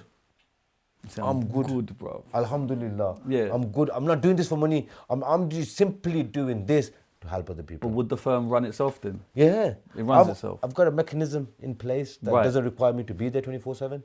And that's the first thing I did when I bought this firm. I thought, no, I don't want to be like Morris. That has to be here 24/7 Yeah. for 50 years. I was not going to Yeah. work like that, you get Yeah. it? So I sort of built a mechanism that allows my firm to run without me being there 24/7. But then you wouldn't take on cases. Myself personally, probably, yeah. You wouldn't. Probably wouldn't. Would you not miss that? Because that's like sharpening your swords. You've got to be in the game. You've got to be on the pitch sometimes. See, You then can't just be I in thought to the- myself, you look, can't now be- it's time to do community work. Now Right. it's time to do community work. Now I need to start doing things for others Okay. rather than myself. And the council gets £3 billion A year. every what? Every year. Every year. Annual Birmingham City Council get £3 billion a year, and they're spending so much money on vanity projects Such as? that are doing nothing for the community. For example, the Athletes Village in Perrybar, they spent over £500 million there. Yeah. There's an athletes village there. In Perrybar, look, there's the Athletes Village there. Yeah. It came in Yeah, but Commonwealth I'm from Games. London. You're from London, yeah. I just know Bullring, Ladypool Road, Bullring. Man look no at, Mailbox. look at money they spent on the bull. How much is spent on the ball? I don't know, it's quite a lot. Yeah, but it must And have the- brought in money though. Come on. What about the fountain that they made? Cost £1 million. I don't know about no fountain. £1 million. £1 million fountain they made. Okay. Yeah, but does that not bring in people, tourists? No. Fine. Well, what's more important, feeding kids who are starving and going to school hungry, or bringing in tourists? I hear that. Okay, so what would you do with the £3 billion then? Make sure kids are given food first of all. Make sure pensioners are given heating. They get their pensions, whatever they've asked for, properly. Make sure the NHS are proper. Look at the NHS waiting list right now. You can't get an appointment. Doesn't that come from a central government though? Like all of those things, or is it? No, so that money Birmingham goes get their to the own council? budget in terms of Right, I their don't know how it works. transport and everything. Birmingham could, if they have proper network and a proper structure and people that actually cared for Birmingham, they could use that budget properly within the city, Right. and not on vanity projects. Right. Look at the state of the roads in Birmingham. Yeah, but there's, They're yeah, but probably there's a lot bad of in rude London boys as in their well. cars, bro. I know there's probably bad There's in a- London. I don't know how bad it is in London, but Yeah, no, I it know. can't be worse than Birmingham. There's so many potholes, and yes, look, people have expensive cars. Yeah. You know, I've Like you. changed my I've changed my tires on my car so many times. Yeah. For that reason, potholes. So look, be honest with you. Yeah. I'll be honest with you. We're not here for ourselves. I think I've lived my life, alhamdulillah, for myself quite a lot. Now I have to start doing something for other people. I believe Allah subhanahu wa ta'ala has put me in a position, an influential position, a position where I can help people. And it's for a reason. I don't think it's, I think it's for a reason. And I could just be a lawyer and represent clients, how many years I'm going to do that for, and then I'm going to die. Have to make an impact. And the only way you can make an impact on people's lives is by looking after them. And I haven't got that much resources to go and look after a whole of Birmingham. I know I can do it if resources were given to me. I can manage Birmingham properly, and I can provide those resources that are required in Birmingham. Is that money enough to fix Birmingham? Of course not. Birmingham is in a very bad state right now, but it will take time. And once we get, see the key word, once we get control of the council, then you will see a better Birmingham, brother. Inshallah, you come in 2027. Inshallah, if we're both alive, come to Birmingham. We do this podcast. Number 2 will be in the office. In the office, in our constituency office, in our council offices. You come and see us, and you see the state of Birmingham. You see the unemployment now. You see the unemployment then. You see the state of child poverty now. You see the child poverty then. You see the state of our roads now. You will check the state of our roads then, inshallah. Do you have to show where you spent the money? Like, yes. So that's why I want the current government there, whatever it is. No one's holding them to account. What do you mean? No one's holding them to account. They've got no opposition. See, how would they be accountable if there's no one saying to them, show us? No one saying but don't they have a legal obligation to show their spreadsheets? This is what we're spending it on. Yes, they probably do. But the general public are not that clued on to go and check and find these stats. So I know, the people who are involved in this kind of stuff, they know. And now is the time that we expose these people to show the public where their funds have been going. Their funds, their tax money, their road tax money, their council tax money, their TV fees, whatever they pay, whatever it is, they're paying for this. Where is it going? There's a 5% now rise in councillors' bonuses or wages, I think it is. Right. Why does it need a rise for? Why can't there be a 5% reduction? Aren't they getting paid too much as it is? So you would not get paid for this? No, I'm not getting paid. This is pro bono. Everything's pro bono. This is public service. You wouldn't get paid for that ever, or just the first 2 years and then you get paid? No. I'm not looking to make any money out of politics. Okay. If I do get it, I'm going to give back to charity. Okay. As a Muslim... That money is haram for me. Yes. Politics money. Right. I'm giving it to charity. Perfect segue. As a Muslim in Birmingham, it's very prevalent in you. You instill it in your social media and stuff like that. How is that for you, firstly? Are you worried that kind of leading with that foot sometimes might ostracize you from the rest of... No. See, look, I believe a person with faith is always better than without faith. Yeah? Right. That could be any faith. Yeah. The Islamic faith, the Christian faith, the Jewish faith, the Sikh faith, the Hindu faith, whatever faith is. If someone believes in a religion, they will generally be a better person. Yes. Because all religions tell you to be a better person, to be kind, to be nice to people, to help the poor people. So I advocate for all religions, and I put a call out to people of all religion, all colour, all races, all genders, to come and join us, to come and join the Independent Council Alliance, the Independent Candidate Alliance, and we can make Birmingham a better place for our children, our grandchildren to come. No? It's not just mine. I don't even live in Birmingham.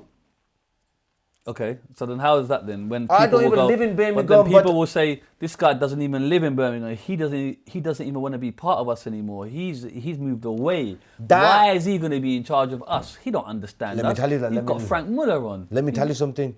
Because I haven't forgotten where I come from. I come from those places. Yeah.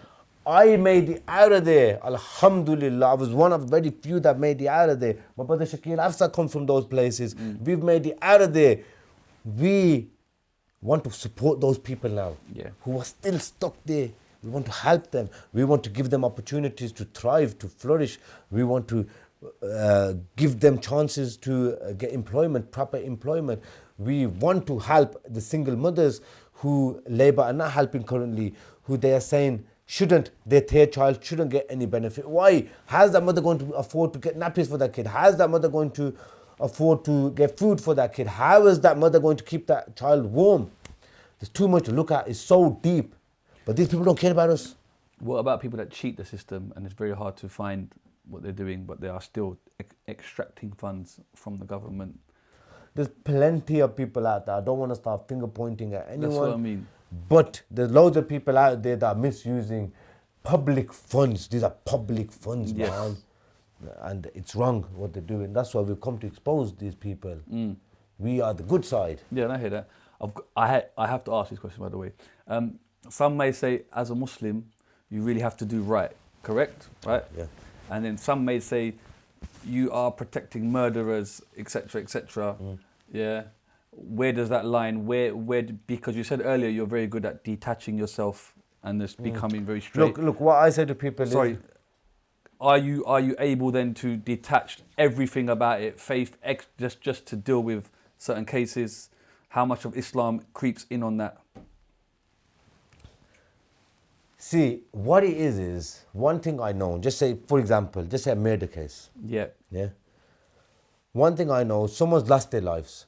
So I know that there's a mother out there that has lost their life if the mother or father are still alive. Yeah? Yes. There's a family out there that's lost their son. Yes.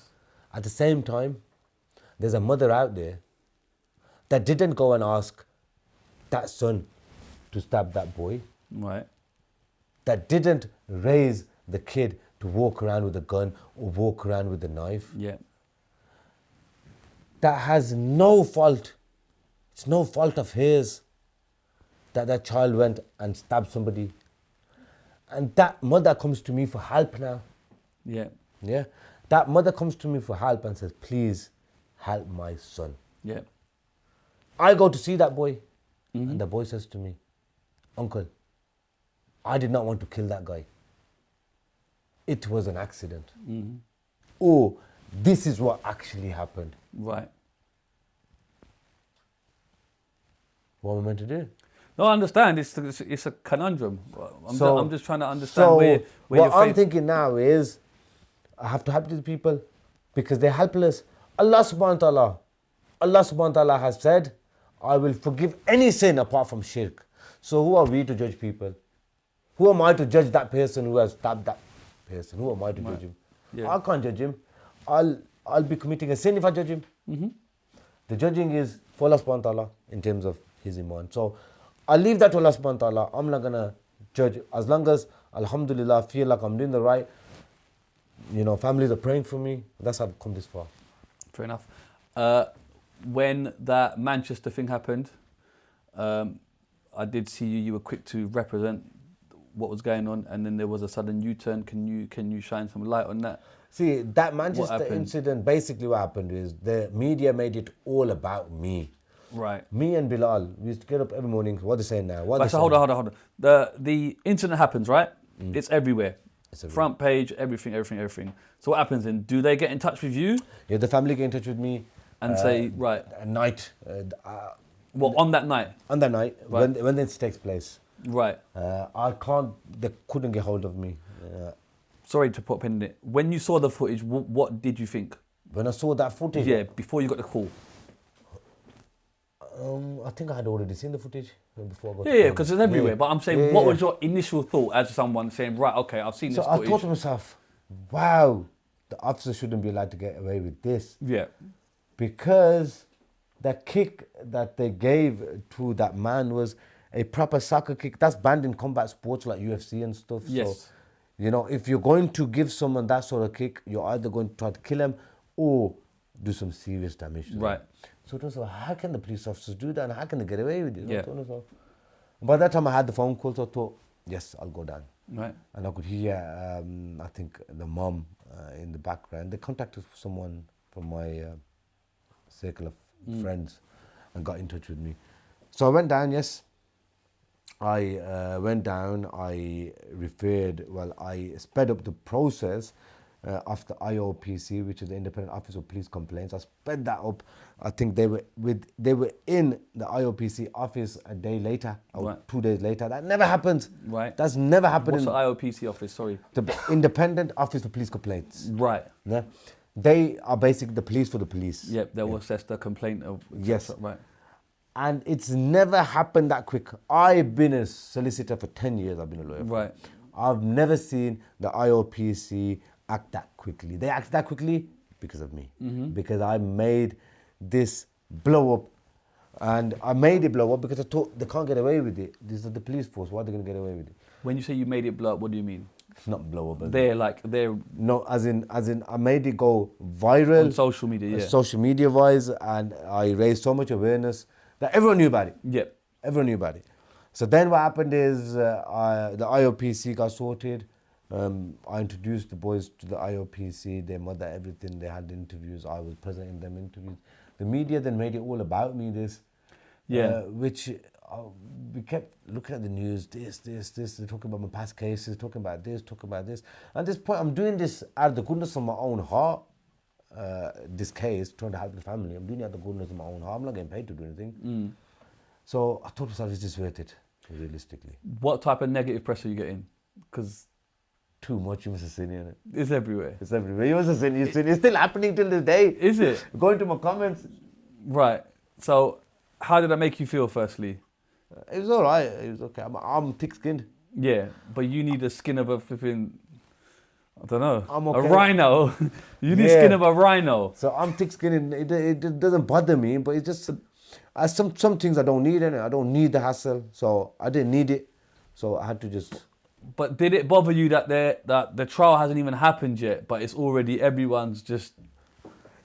No. There's almost like... Yeah, it's like... they've been guilty by the... It's crazy. Yeah, and now it's guilt by media, isn't it? It happens quite a lot in England. Yeah. Now the boys have been charged, by the way. Yeah, I know. But the police officers have had no further action taken again. That's what I'm aware of. Yeah. And I think that's what they wanted. That's why the media made it so much about me. I backed off and... Okay, so you backed off because it was just too much? It's too much. But did I you... just finished the election as well. But did you not want to do the right thing, i.e. help this mother who wanted the correct No, help? it was like I spoke to them, of course, before making my decision. Yeah, sure. Yeah, I spoke to them before making my decision. How hard was it to make that choice? It was okay. It wasn't that hard. Yeah. It was all right. Bearing in mind, if you had taken this case, your profile would have 5x'd, 10x'd, Well, not like really. crypto. No, not really. My profile's there anyway, and alhamdulillah. Man says there anyway. You get, come on, bro. Something that big. Do you sometimes take cases on that because they can help you in the long run? Not really, They just come. Yeah. Cases just come, I don't really... Yeah, but when they're so them. newsworthy, it's like, whoa. I mean, yeah, I like to be on all the big cases. Yeah. But this case was not really a big case, if you get what I mean. Like, in terms of the actual case, it wasn't a big case. Just the media attention was big. Okay, so you tell the family, I can't do this anymore. Yeah. And are they cool with it? Yeah, they're cool with it. I still now time speak to the family. Okay. And since then, they got found guilty, right? No, they haven't got found guilty. Have they not found guilty? They've been charged, haven't they? They've been charged. I don't know. Oh, they've just been charged? They've been charged. All this time, is that it? Yeah, they've been charged. Are they on remand or are they... They're on the out on bail. They're out on bail? Yeah, they've been charged, I'm sure. I don't know what they've been charged for exactly. I think it's Section 18. Right. And I don't know how far they've gone to court, though. But the officers have got no NFA'd? Yeah, as far as I'm aware. How does that make you feel that the officers have got NFA'd? I feel that it should have been more thoroughly looked at, and they should have... Can that be appealed, or is that it's just done? I don't know how that works, the IOPC, Yeah? I don't know. And then from your stance, when you're kind of talking about Gaza and these type of things, how much of an impact does that have on you on you out there? We all know the social media world, certain things you just, if you say them, you can't say them. You're almost gagged out here. Yeah, look, because of that situation, the Gaza situation, that's why I got into politics. And then I seen the state of a city and of a region. I seen that's when I put my foot on the pedal. See, the thing with Gaza is I get a lot of hate for standing up for Gaza, but I believe when you're standing up for the right, Even if you're alone, it doesn't matter. There will be a lot of people against. There'll be more people against you than with you. So it's okay. It's okay. Alhamdulillah. What's your assessment of the world right now? Yeah, in what way? Just how is the world? How do you see it? The world I is just very see a evil. Big shitstorm of The world is very evil when people who are saying children shouldn't be killed are being asked to justify themselves, but the people who are killing the children don't justify themselves. The people who go to Palestine protests have been arrested just for saying, you know, free Palestine. But people who go out there and are taking land from other people, occupiers, nobody's pointing fingers at them. People are pointing fingers at the weak. You know, when we watch movies, we always side with the resistance. We always side with the underdogs. We always side with the weak. Yeah. Because David and Goliath, for example. So now in real life, a lot of people, especially the mainstream media, they're not with the weak side, they're not with the oppressed, they're with the oppressors, which is sad. Yeah. It's sad, really. And the whole world, it seems like right now, is or are with the oppressors rather than the oppressed. They're with the strong rather than the weak. But it is what it is. Alhamdulillah, as Muslims, we know that whether we are outnumbered, it doesn't matter. We're good. I saw recently something about you getting detained or something. What happened? I don't know. I'm seeing your face about again. Everyone's smiling. What One happened, thing is bro? that I can't. Man's got an X on his own back now. You get me? I can't. And that's the other thing. Are you worried that when you do all this stuff, you just put a bigger target on your back? Of course, brother. Of course, I'm paying the price for all of this now. Right. But this is just a start. So one thing is, I'm not going to back off with these little scare tactics. I may have got detained. I did get detained. What happened? I got detained. We were coming back from Calais. They said... From where? France. Yeah, sort of, yeah. France, Calais. Right. And they Plane, said... yeah, airport. No. Oh, driving, yeah. Driving. And they came up first, they said, we're going to search your car under Misuse of Drugs Act. I said, okay, no problem. I was quite shocked, actually. Is this the British border? This is, on the way in. So they searched the car, nothing of significance was found. Then, which is quite surprising, actually, they said, the police need to now speak to you. We said, okay, I thought you were the police. I wasn't speaking to them, my colleagues were speaking to them. I was just sitting down in the corner. And they said, I thought you were the police. And they said, no, we're the border force. Now the police are going to come speak to you. And that's when my suspicions that this was politically motivated were confirmed. Right. The police officer comes up to the car and says, who's Akhmed Yakoob? He asked the driver. He asked the driver, are you Akhmed Yakoob? And the driver says, no, he's Akhmed Yakoob, points at me. Can you step out of the vehicle? So I was the first person to be taken out of the vehicle. And I've not been spoken to the police yet. During the other search, and they didn't even look at me. I was just sitting in the corner. They're speaking to the other lads. So I've not been spoken to the police. So the How first... did they know that you was in the car? Passports? Yes. Right, go on. And yes, passports. So they come up, they said, yeah, Akhmed Yakoob. So they took me into a room and they said, now you've been detained under Section 7 of the Terrorism Act. Do you know what that is? I go, of course I know what that is. What is that? That is those? Section 7, Schedule 7 of the Terrorism Act allows the police to hold you in detention or in custody for up to 6 hours if you are entering or leaving the UK. And that's, they don't have to give no sort of reason or substantial reason as to why they're stopping you. It could be just suspicion, and they do it on the basis of national security. So they've said all that to me, and I said, I know already, don't worry, I'm a lawyer, and I'm sure you know who I am as well. And they said, yes. So I said, so what's the problem? What kind of threat am I to the United Kingdom? I'm a lawyer, I'm a politician, yeah, I may be a threat to the Labour Party, but you know, I'm not national security threat or anything like that. What's wrong with you? They wasn't hearing none of it. So they detained me, and then they asked me for my mobile phone, which they already had seized. They asked me for the PIN. I didn't want to provide it. I was very, very adamant not to provide it, but I thought to myself, look, I've got nothing to hide. I'm a very strong advocate for not giving the police the PIN, by the way. I've made videos about this before. Okay. And they made me, I was just about to ask him that. they made me eat my words, didn't they?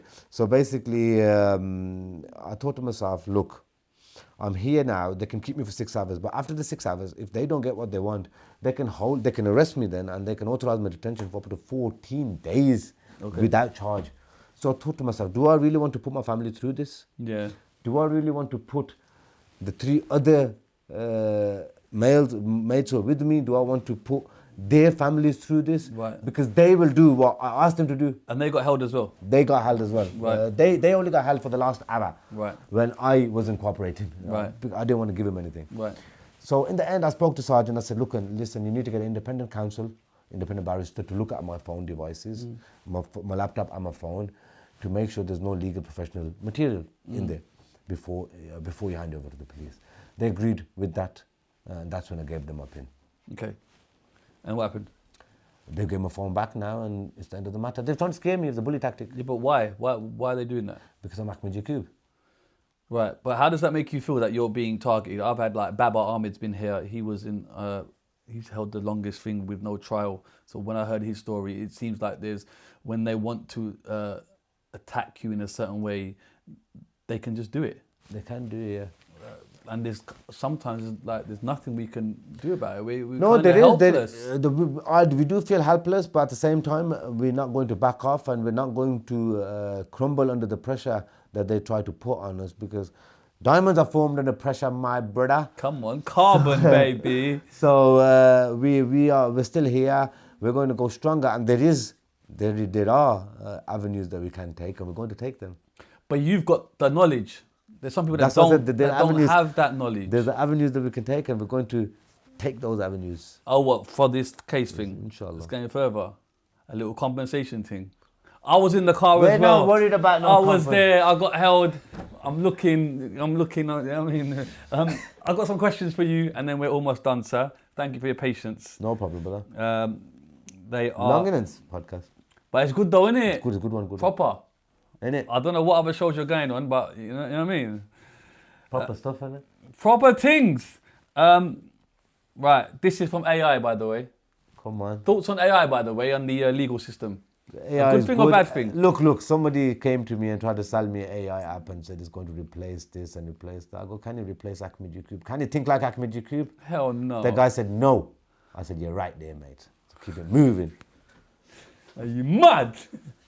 Okay, some of this you've probably answered. What inspired you to become a criminal defence? We've done that. You built a strong social media presence. How has that impacted your career and the way that people perceive you? We've done that. Alhamdulillah. What's the most high profile or difficult case you've worked on, and how did it shape your approach to law? 2018. What? That case that I told you. Oh, that one, yeah. Okay, fair enough. You live a luxury lifestyle. See, even AI knows. How does it know this? And showcase it online. How do you respond to critics who say that lawyers shouldn't do that? I made law popular again. You made it cool. I made law cool. I made lawyers cool. I made young boys, young girls wanting to get into law. I met someone today and they said they got a 7-year-old boy and they love me and they want to be a lawyer just like me. So I made law cool. Fair enough. Have you ever turned down a case because of personal beliefs? If so, why? Yes, I have. A member of EDL tried to get me to represent them. Okay, and they were being racist to a Pakistani guy and a Muslim guy, and I thought to myself, that's a bit of a conflict, so I couldn't do it. Okay. Do you think the UK justice system is biased against certain communities?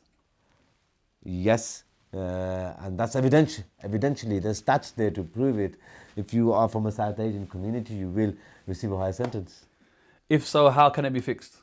Can it be fixed? Over time it will be, yeah. This is my question. Are the police racist? I've seen racist police, but not all of them. You can't paint them all in the same brush, but I've come across a lot of racist police officers. I've come across a lot of racist police. To me, to myself as well, like as in to myself. I've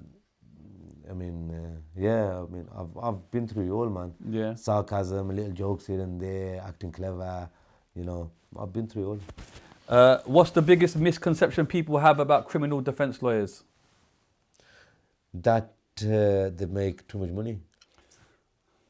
It's true. They don't. They make loads of money. No, I think the biggest misconception is that they represent guilty people and they get guilty people off. That's not the case. If you could change one law in the UK today, what would it be and why? That's a good one. I'm good. I would like a bill to pass in the House of Parliament to recognise the state of Palestine. Are the police in the UK abusing their powers more frequently, or is social media just exposing them more? A bit of both, the mix. The police have started to recently abuse a lot of their powers, especially during these protests, Palestine protests, where they're going very heavy-handed, very, very heavy-handed on people.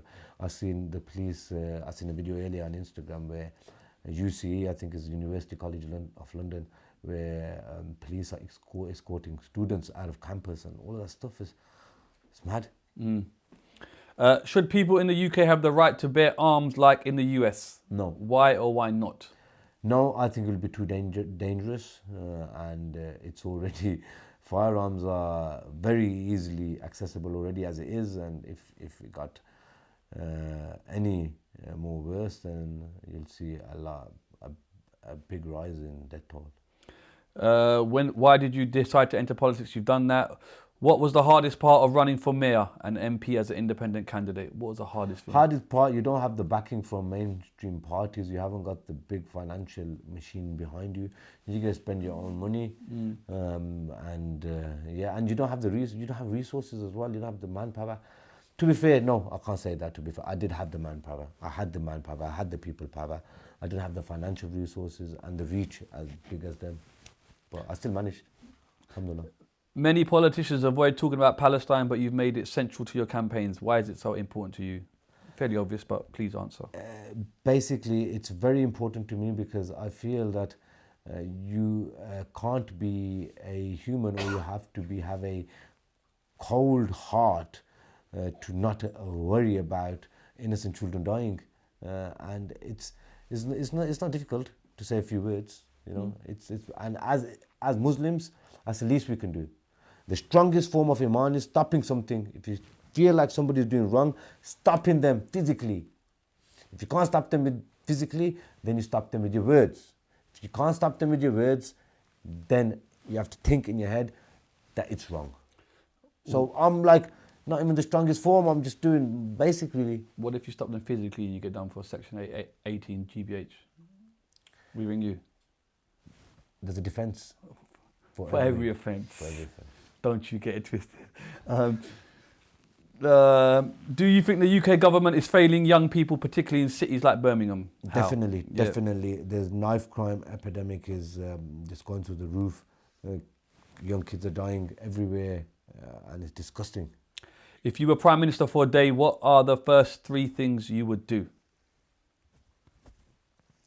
Free school meals to all kids across the country.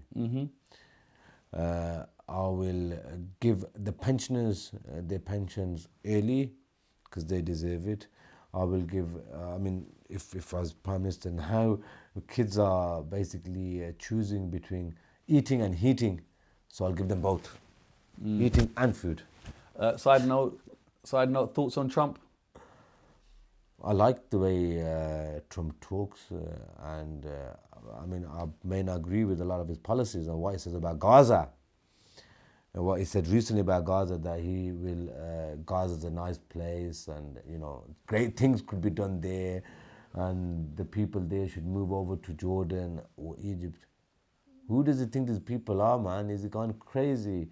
These people, first of all, have the biggest and the best form of iman that you can find anywhere.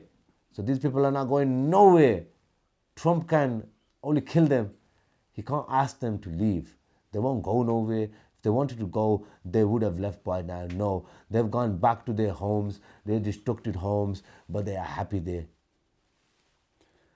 What is the craziest legal question someone has ever asked you on TikTok? How do you get away with murder? And how do you get away with murder?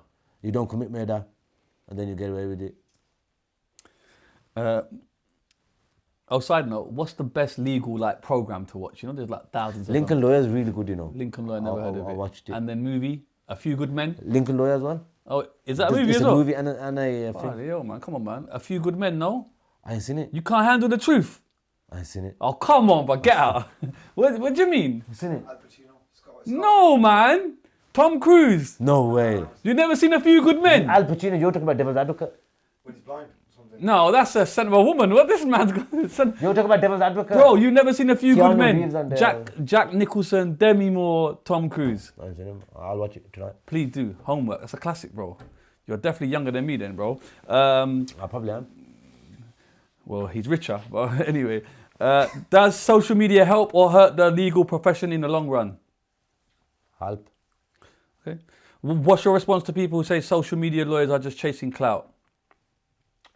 We're not. We're just showcasing our greatness. Okay. And these questions can be a bit quicker, but Let's go. they're quite important. I told AI those questions. I need more meat, and then it came with this. Should the UK bring back the death penalty for extreme crimes like terrorism and serial murder? Yes. Yes. Do you think the UK forces are institutionally racist? I think we've answered that. Yeah, you said yes.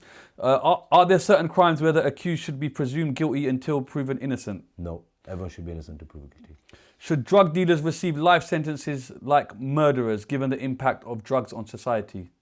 If they show remorse, if they show remorse and they are willing to rehabilitate themselves, then who are we to judge? Everyone should be given second chances, and no man should be held a prisoner of the past.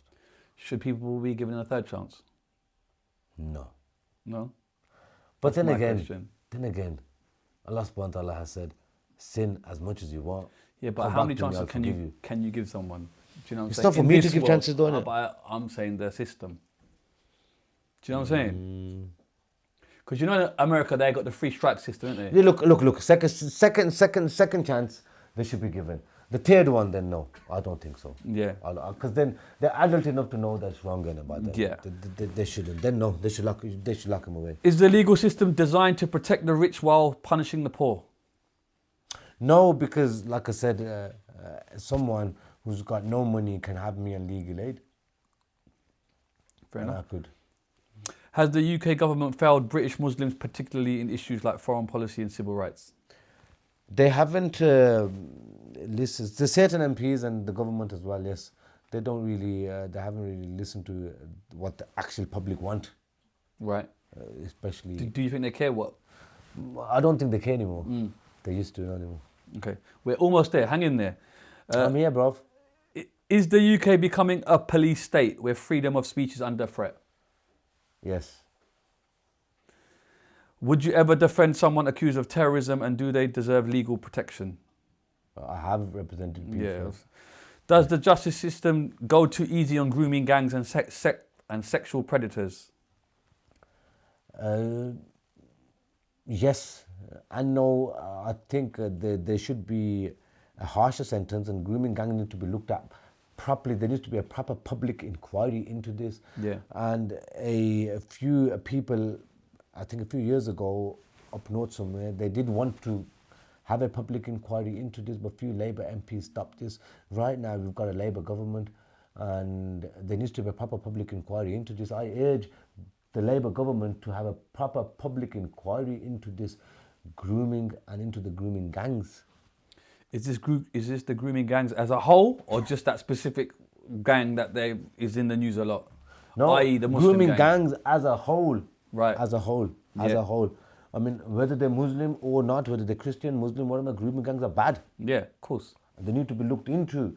And the police need to also be looked into, because there have been reports about the police trying to bribe victims to exaggerate stories. And at the same time, there have been reports that the police have said to the victims, it's okay, we're not going to go and get that person. I've seen reports. Should Britain abolish the monarchy, or does it still serve a purpose? You ask me, you tell me what purpose it serves. I'm just reading it off here, bro. Don't shoot the messenger, you get me? No? So, It's all right.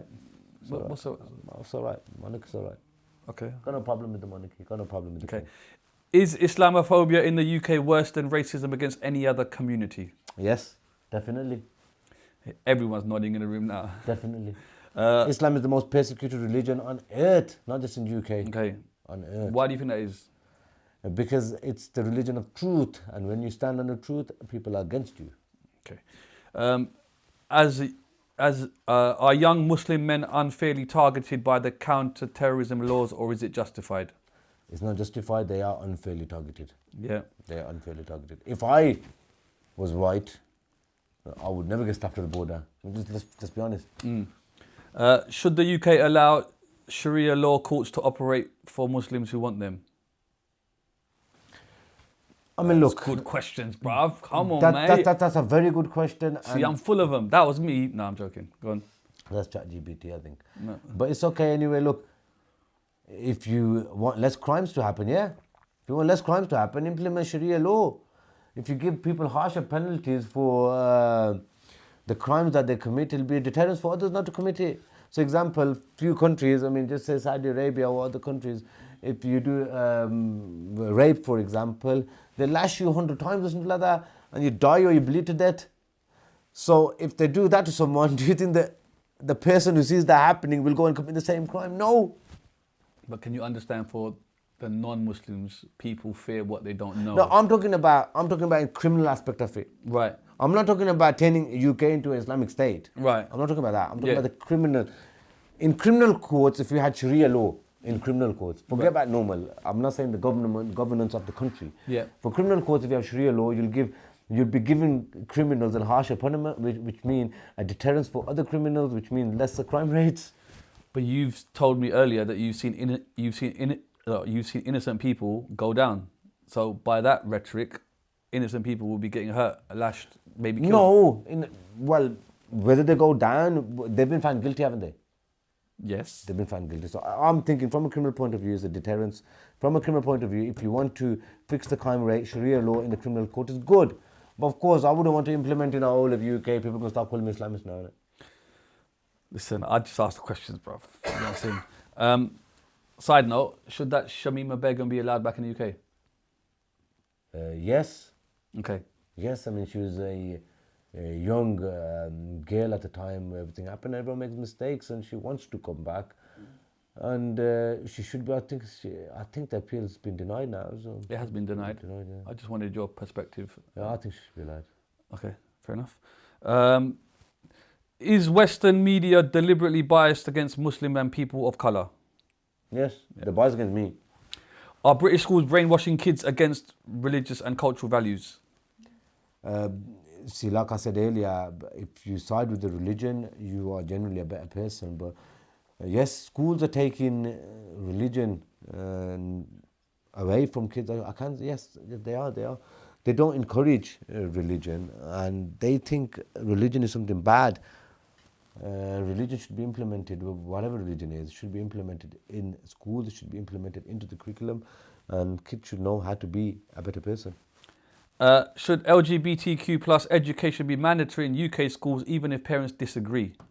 Ooh. No, that should not be mandatory, especially if parents disagree, because the children are ours, you know, we raised them, and no one should be implementing any sort of condition to study this or that on my children or any children. I think there should be a choice.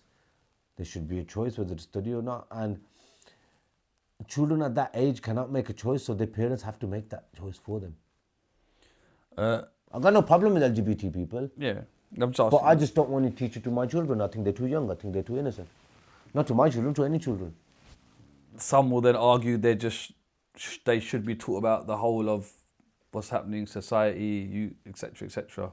Therefore, what's wrong with teaching them so young? So you're saying something wrong with society then? No, I'm just throwing it in there. LGBT is wrong, something wrong. No. No, I think they should. I think it's too. I think sexualizing children at a young age shouldn't happen. Fair enough. Is modern feminism making life harder for men, or is it still necessary? I think men should be very strong. Men should train. Men should be protectors of their family and households. Thoughts on Andrew Tate, actually, side note? I used to like him, and then I'm put off that guy now. I'm hearing that a lot from people. They're not really feeling the top G anymore, bruv. No, he's not top G, but sellout he is. Yeah. Okay. We're almost there, sir. Are influencers more dangerous to young people than gangs and criminals? Depends what the influence in it.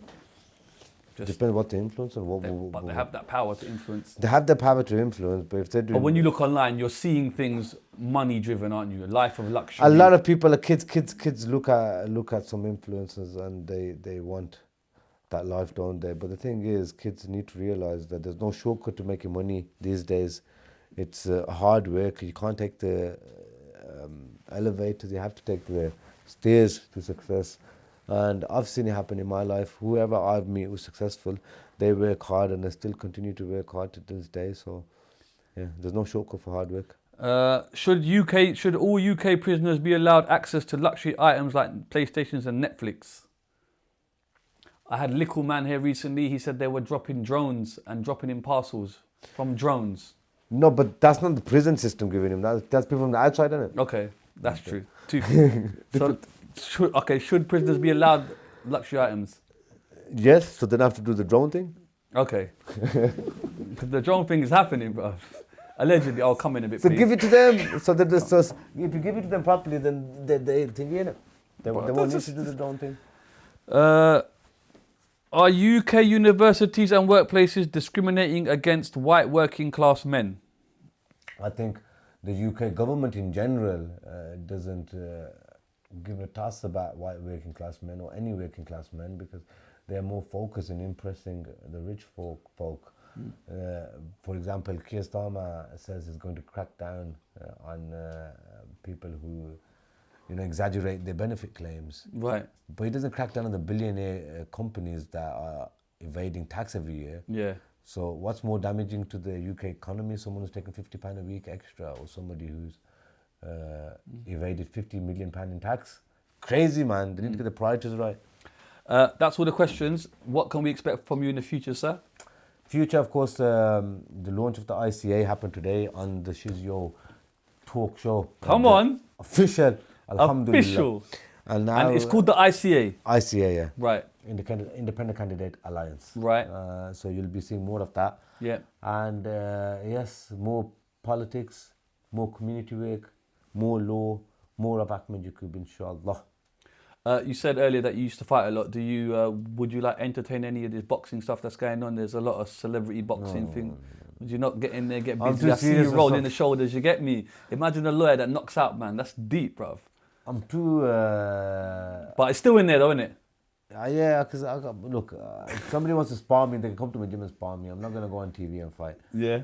We don't dance for money. We don't dance for money. I'd like to say thank you, sir. It's been amazing. Thank you to your wonderful guests. You've driven a long way from Birmingham. Thank you very much for having me, brother. It's been entertaining. You've done the slog. We are out of here. Thank you for your time. Thank you very much. I believe we've covered everything. Just before I go, though, I have to say that it's been a very good podcast, and just a quick message to all the youth. Don't focus too much on impressing people out there. Your friends come, they go. The two people that you should be impressing are your parents. Your parents are the people that will be by your side if you're in A&E bleeding to death. Your friends won't be there to be seen anyway. Trust me. Pray, put God first and put your parents second, and work hard and you'll achieve anything that you want in life. Remember that. I couldn't have said it better myself. Peace. Peace out.